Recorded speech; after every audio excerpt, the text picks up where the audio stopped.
The mother in this video, Toya Graham, said she made eye contact with her son. And when she did, she reacted violently against a 16-year-old boy, shaming him for the whole world to see. For the past 2 weeks, this mother has been the victim of a lot of ridicule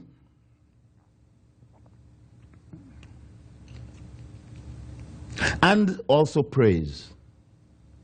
Wow, what a mom. Others have not been so kind to her.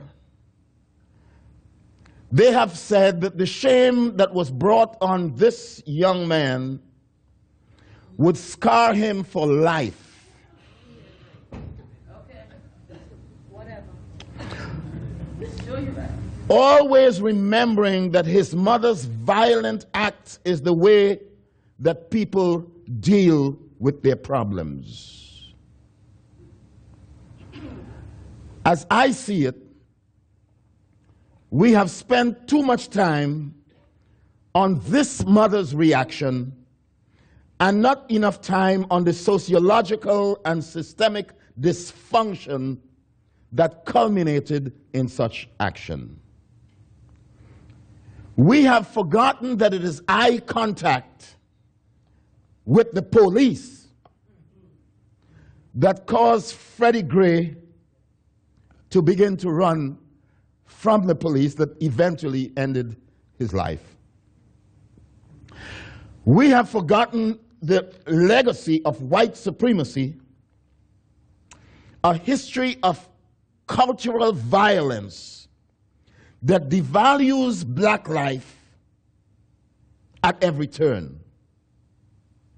We have forgotten that from slavery to Jim Crow, from the school to the prison pipeline, the innocence and the protection of black children has always been a dream deferred.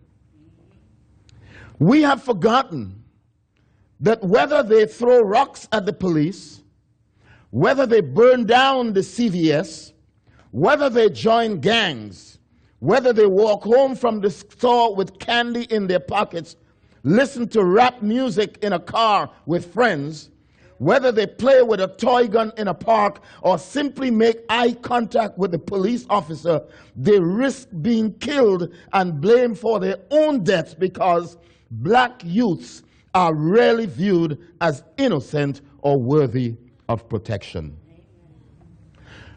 We have forgotten that the presence of a militarized and racist police force, as well as the war on drugs or racial profiling from hyper-segregation to community divestment, all negative and contributing factors to the volatility of that incident that took place in Baltimore. We have also sadly forgotten that the public shaming and devaluing of black children has a long heritage. On November 8, 1893, the Anderson Intelligencer newspaper reported that a black boy was caught stealing a lunch that had been left inside of a horse buggy. The locals at that time tied the boy up in a stall and called his mother. Upon her arrival, the 200-pound mother just beat this boy to a frazzle. What I find disturbing is that we have failed to celebrate the hundreds of thousands of moms whose children have been in the forefront of nonviolent protest. We have failed to celebrate the hundreds of thousands of moms who tell their children that that's not the way to behave. The history of the civil rights movement is one of parents and children joining together on the front lines of the struggle. We need to tell that story also. We need to tell the story not only of that young boy who was there messing around with the police, but we ought to tell the story of the young boys who are graduating from college. We ought to tell that story. We went fishing on Friday, and I met 3 young women that I thought, that's the story that needs to be told. Met 4 young women, all from UCF. Hail UCF, better than Valencia. Amina. 4 young women from UCF. And one is graduating biomedical engineering, the other in aerospace engineering, the other in aerospace engineering, and the other in engineering. And I told them, I says, you'll never get a husband like that. Keep that up. And they told me, with the amount of money we'll be making, we don't need a husband. But that's the story we need to tell. And I looked at these 4 young women and I said, how come we don't tell this story? That's the story that we need to see on television, on CNN and MSNBC. That's the story. There is more to black youth. There is more to poor youth. There is more to the youth of America than the violence that we see. There is much more, and we need to tell that story. So today, on your day, mothers, we don't want to mar your day by saying that's the way you all mom behave. Sometimes, when it's called for. And I got my share, and I survived.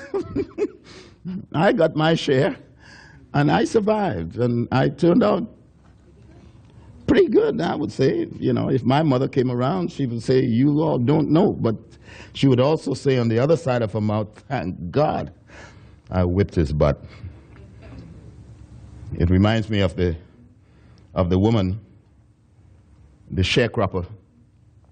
She couldn't read or write, and her son had disappeared. She had 12 children, and she had not seen her son for many, many years, until one day the sheriff came to the door, and the sheriff says, Miss Lucy, is this your son? And she looked, and she says, yeah, that's my boy, that's my boy, that's my boy. I haven't seen him for many, many years. And the sheriff told her, well, we caught him doing something, and he's going to be sentenced. And she didn't understand what all the sentence means, and she looked at him and she says, boy, I've been telling you all these years. He was a grown man. And she just grabbed him by the ears and says, James, I told you you need to behave now. You go on down there, get yourself electrocuted, and you come back here and act like you got some sense. Mothers, keep on mothering. Mothers are always mothering. And so the lady that Levi read about, Jochebed. Nobody hears about Jochebed. We hear about Moses, you know, and that's the thing with mothers. You know, you all never get the credit. We always hear about your sons and daughters and about what they turned out to be. But we forget that it is you mothers that really made us into what we are today. Moses towers above all else. 241 verses in Exodus talk about Moses. 261 verses in Numbers talk about Moses, the man.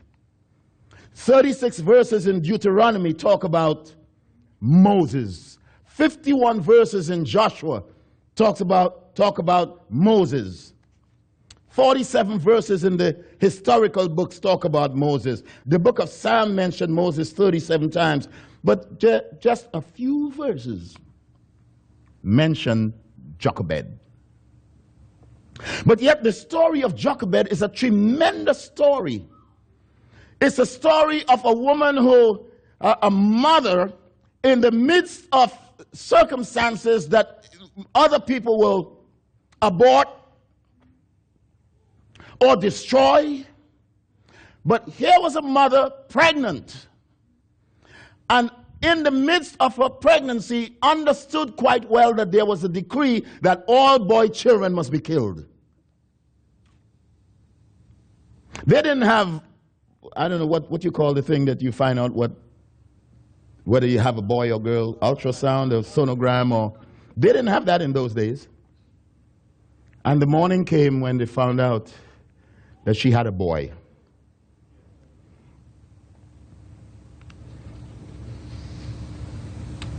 She had a choice to make.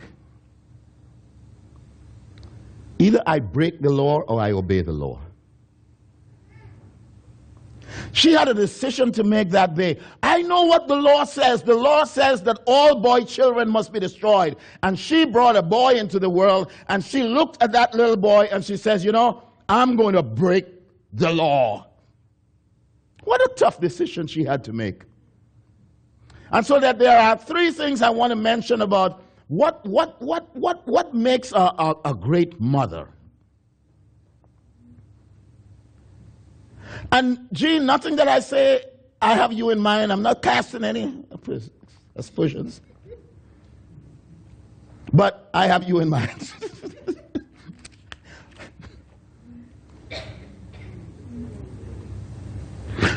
First of all, three things I want to say about great mothers.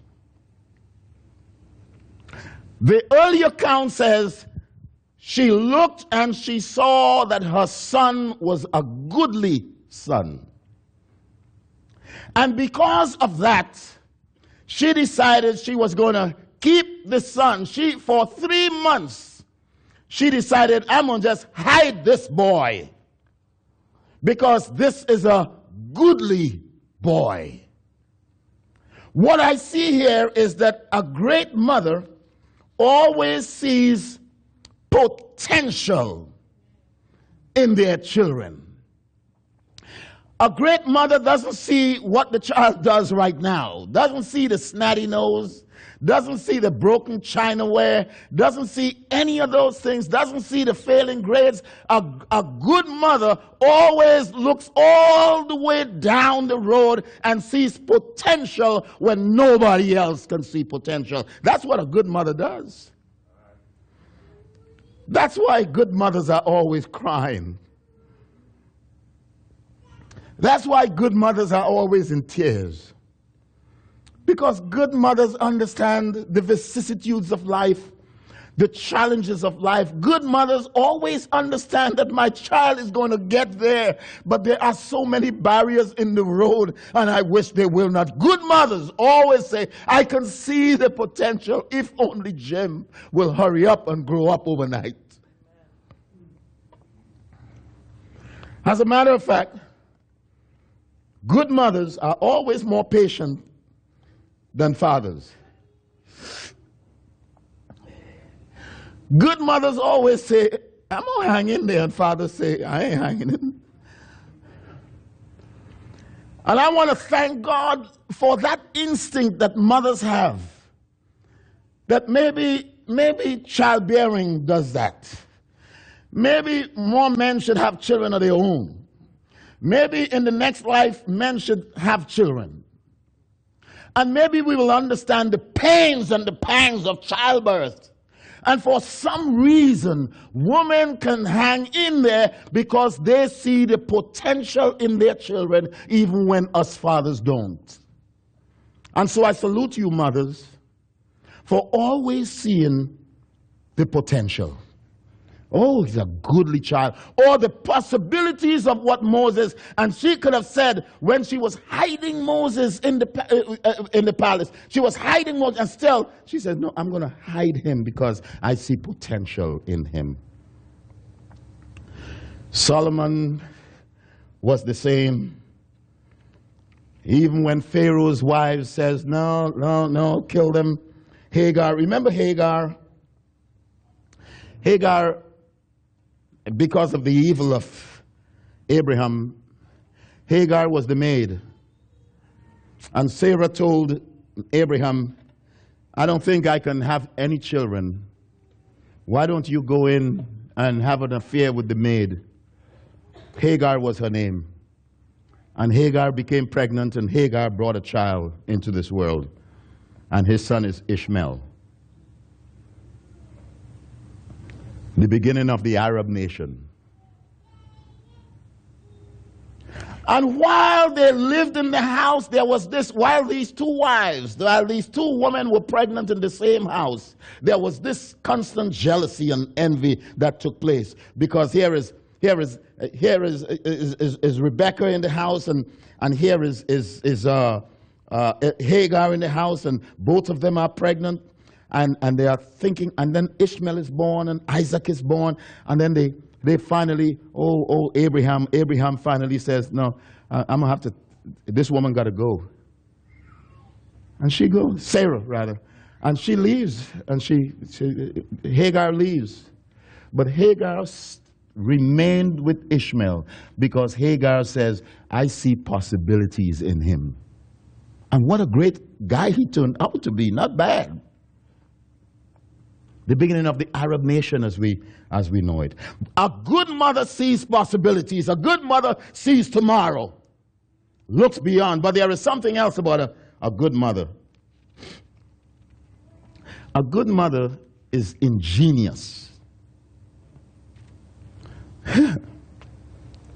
A good mother makes a way when there is no way.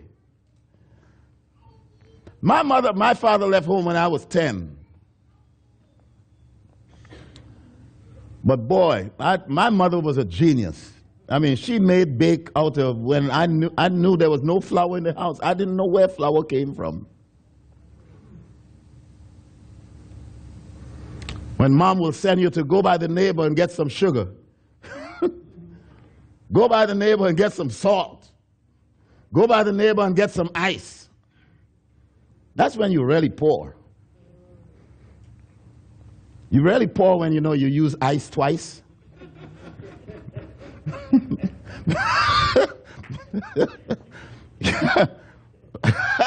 When you use ice twice, your father gets the juice and the ice in there, and he gets his juice, and then you get the ice after his, and the ice, you get the ice, and then the other child get the ice, and then we used to pass down the ice. That's how we got our juice.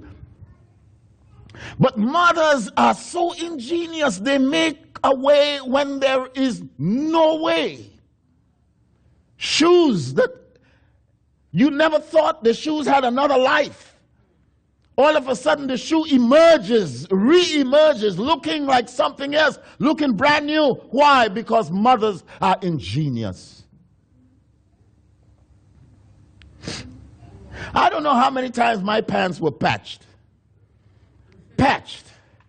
and then patched again, and then patched again. I mean, my parents had, I tell you, my parents had so many different color patches on it.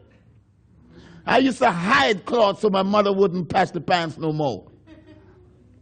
But they are ingenious. I got to the place finally when I used to tell people it's a decoration. I mean, my gosh. But mothers will make a way. A good mother makes a way out of no way. And for that, we salute you, women. Because you would find you would make $1 stretch a long way. And even after, I mean, you would take a quarter and spend the quarter and buy 45 cents worth of stuff and still have change left over. That's what good mothers do. I mean, good mothers will make a way out of out of no way. Many children wear new shoes on their feet while their mothers go barefooted.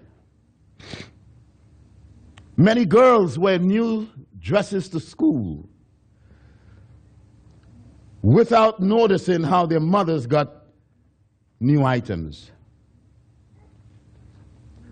Many children realize their dreams, which are sometimes financed by a mother who sacrifices her dream for that of the children. And for that, we salute you, mothers. Dreams deferred, just so that your children could achieve something. Some mothers just cannot help but respond in this way. And I don't know, maybe God has created you that way, but women, thank you for being so empowered by God so that when we give up, when we, the male strutters, give up, you women, you are the ones that hang in there and say, I can make a way out of no way. I often refer to what God had to do when he had to bring Jesus into this world. God wanted to make sure that no male figure had anything to do with the incarnation of Jesus, because men always mess it up. And when God was ready to send his son, his only begotten son, and Joseph was ready to say, okay, God, I'll get her pregnant. God said, no, you're not with my son. And God says, you move out of the way. I have a plan. And God only involved women in the bringing of his son into this world. More power to you, women. You got the mind of God. You were able to convince God to leave that man out of the picture. And then, after Jesus dies, here comes the resurrection. And we know pretty well that all the men deserted, all the men left, all the men disappeared. And on that morning, when the men were hiding from the Roman authorities, here is Mary Magdalene going to the tomb and saying, I ain't scared of no ghosts. And it was Mary Magdalene who got there that morning, and she, when all the men disappeared, it was Mary Magdalene who went and she says, and the Spirit says, you take the message. And everybody was saying, women ain't supposed to preach, women ain't supposed to carry the message, no, women ain't this and women ain't that. And no, God says, no, yes, she will carry the message in spite of what the culture says. A woman carried the message of the resurrection of Jesus, the powerful message of the resurrection of Jesus. Mothers, thank you. So Jochebed one day says, oh no, it's not like that. Jochebed one day says, I can't keep Moses any longer. And she builds a nice little carriage. And the same river that all the babies were supposed to be drowned in, she takes her baby boy, 3 months old. And she said, you know what, I can't keep you any longer. And she goes down to the river. And she says goodbye to Moses. And Moses begins his journey. But it would be a short journey. Don't play with God. It's going to be a short journey. For as this little baby boy begins to go down the river, Pharaoh's daughter finds the baby. And she says, this is one of them children's. This looked like one of them children that we're supposed to kill. This looked like one of them little boys. And as God would have it, she looks at Moses' sister who is living in the palace. And she says, would you find a nurse? Go play with God. Would you find a nurse for this boy? She says, sure enough, I'll find a nurse. And she goes and she gets a chocker bed. She gets Moses' mother. And Moses' mother had a chance to raise that boy in the palace. Boy, what those years must have been. I can see her. Nobody knew it was her baby. Nobody, women are ingenious. Nobody, how could you hide it? I know every now and then she's kissing up on that little boy. I know she's showing the kind of affection to that little boy that you don't do that with somebody else's baby. But she had to be ingenious. Oh, the tears that she must have cried as she looked at that little boy, her boy, and nobody in the palace knew it was her boy. But there she is, bathing that little boy, cleaning that little boy, but it's her son. And yet to hide the affection so that nobody else will know that's her son. Woman, you're ingenious. She must have taught him about the one God.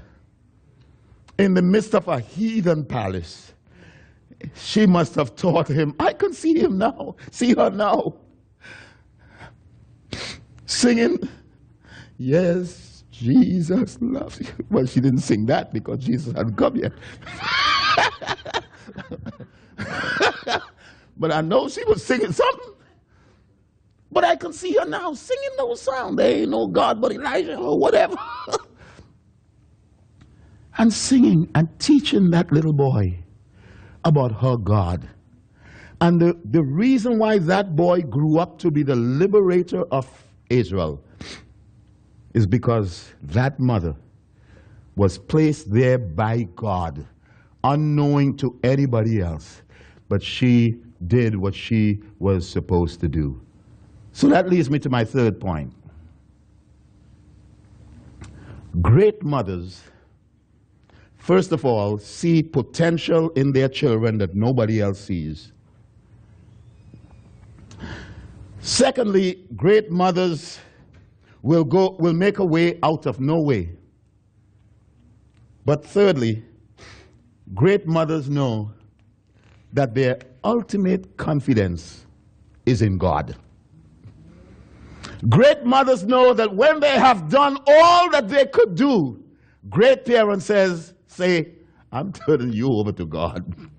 That's what great parents do. Great parents know when they have done all. Great mothers know this is it. I'm turning you over to God. And that's what Jochebed did. Jochebed said, I've hid him long enough. I can't hide him anymore. I've done all that I could do. And that day, boy, it must have ripped her heart apart as here she is going down to the river. And she said, I can hide him no more. This is it.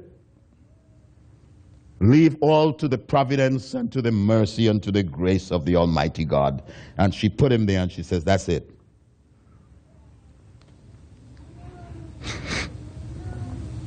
That's what great mothers do. And thank you that when you have done all that you could do, you turn it over to God. When you have done all that you can do, you mothers have taught us what it is to get on your knees and what it is to pray and what it is to tarry before God. But you have also taught us that when you have done all that you could do, you're going to turn it over to God and say, God, I wash my hands. I believe in this God who will ultimately come and take control of this situation. That's what great mothers teach us.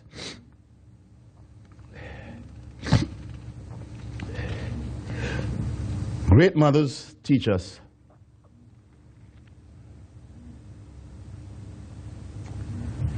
you can teach them and you can train them, but only so much. Great mothers teach us that they can carry them and they can push them, but only so far. Great mothers teach us that despite her best efforts to protect her son or her daughter from the rising tide of social dangers,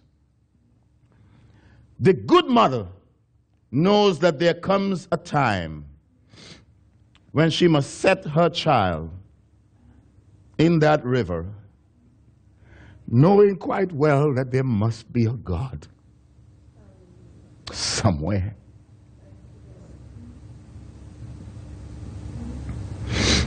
The good mother trusts God continuously. It comes as second nature with mothers.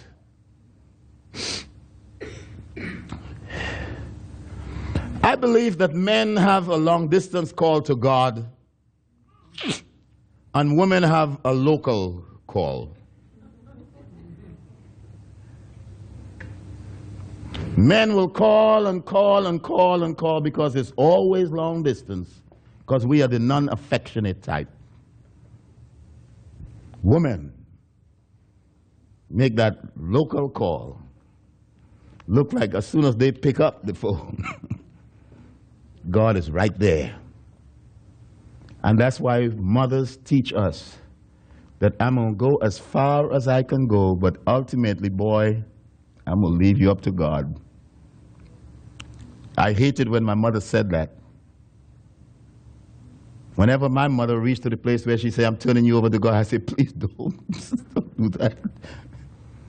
Much rather face the wrath of my mother than to face the wrath of God.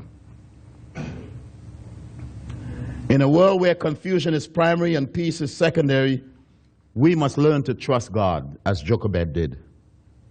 And mothers, you have taught us that. When you trust in God, the impossible becomes possible. When you trust in God, women teach us, the improbable becomes probable. When we trust in God, the unsolvable becomes solvable. Mothers teach us that when we trust in God, the unreachable becomes reachable. Mothers teach us that sometimes when things are beyond our reach, a little tenderness and a little love will bring those dreams a little closer to where we are. That which is too low is brought up a little higher. No wonder the songwriter wrote, I trust in God wherever I may be.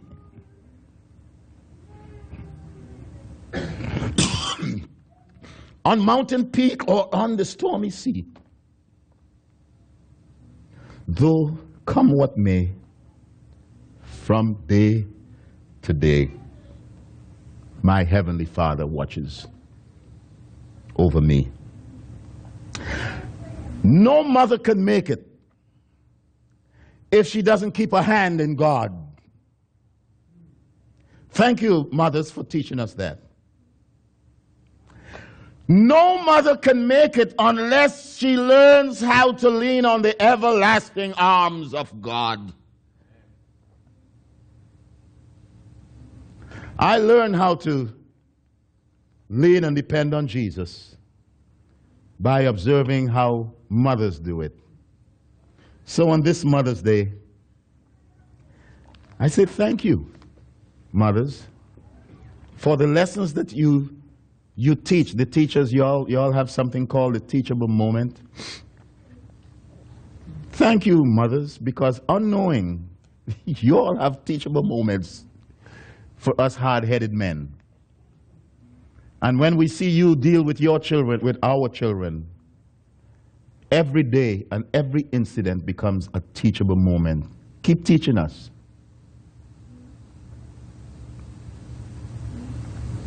Happy Mother's Day.